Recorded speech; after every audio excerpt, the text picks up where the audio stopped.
Hey everybody, JC here with another T&I toy review. And for today's review, we're going to be taking a look at the brand new DC Comics Multiverse 6-inch The Flash TV series Zoom figure from Mattel. Now this figure comes packaged in the same style packaging we see with all the Multiverse figures. You've got the red and black box. Up at the very top, you've got the Flash TV series logo. Then you've got the DC Comics Multiverse logo. The figure's clearly displayed in the window box, and then down below you have an image of the character from the TV show and the character's name. On the side of the packaging, we have again a look at the character from the TV show and a brief bio in multiple languages. And then on the back of the packaging, we have a look at all the figures in the wave that you need to get in order to complete the Collect and Connect King Shark figure. All right, let's get this open and take a look at what's inside.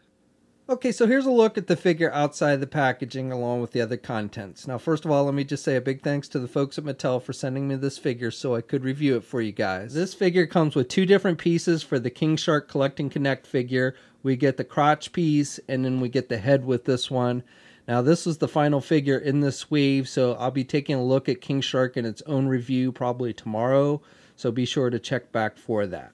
Rawr. And then finally, this figure comes with a pair of Speed Force effects that you can attach to the figure's arms. We saw something similar with the Earth 2 Flash, which also happens to be Zoom.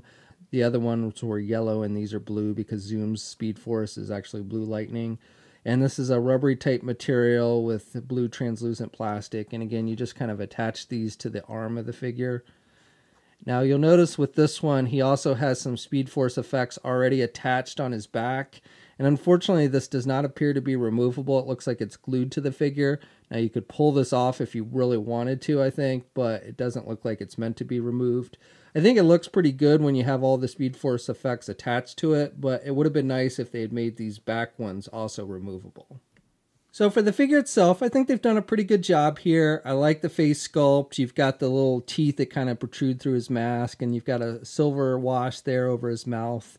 So I like that sculpting detail, and you can see his eyeballs in his mask there, and it's all black. And then you've got a shinier black here with the lightning bolts over his ears on the sides of his head.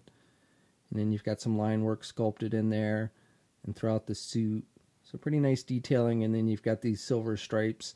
I do think these silver stripes stand out a little bit more on the figure than what you see on the actual costume from the TV show. But still, overall, I think they've done a pretty good job. Then you've got the Speed Force effects that I mentioned before that are attached to the back. And again, you got those silver lines that go down his legs and everything. Now, just in case if you were wondering, you can actually take that head sculpt from the Earth 2 Flash figure that was also released in this wave and also happens to be Zoom, and you can attach it to this Zoom figure. It fits perfectly, so if you wanted an unmasked Zoom figure, you could actually make that work between the two figures. So Zoom stands, if you count to the top of his head, about 6 1/4 inches tall.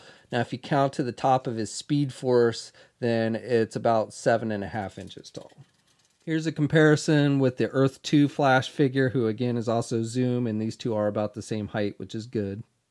Here's a comparison with the Mattel 6-inch TV series Flash and TV series Reverse Flash, and these three are about the same height. Now all we need is a Savitar figure.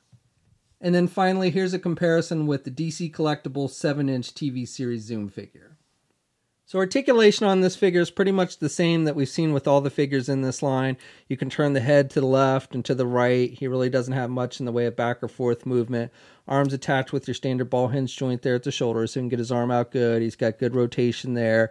He does have a single hinged elbow, so he can bend his elbow about that much, and then he's got rotation there at the elbow. He's got rotation at the wrist, but no hinges on the hands. He's got that ab crunch type joint, so he can crunch down about that much, and then he can look back about that much. He's got a waist swivel. He's got those hinge joints for the legs, so he can do the splits good. He can get his leg forward about that much, and then he can do his leg back about that much. He does have a thigh swivel. He's got a single hinged knee, so he can bend his knee about that much, and then you also get rotation at the knee, and then he has hinges on the feet, so up and down movement, but no ankle pivot, and 2 peg holes on the bottom of the feet. Okay, so that's my review. So overall, I think this is a pretty good figure. I think the overall look of it is good. I do wish they had made those Speed Force effects on his back removable, but otherwise I think it's a decent figure. Also, obviously, I would like a little better articulation on all these figures.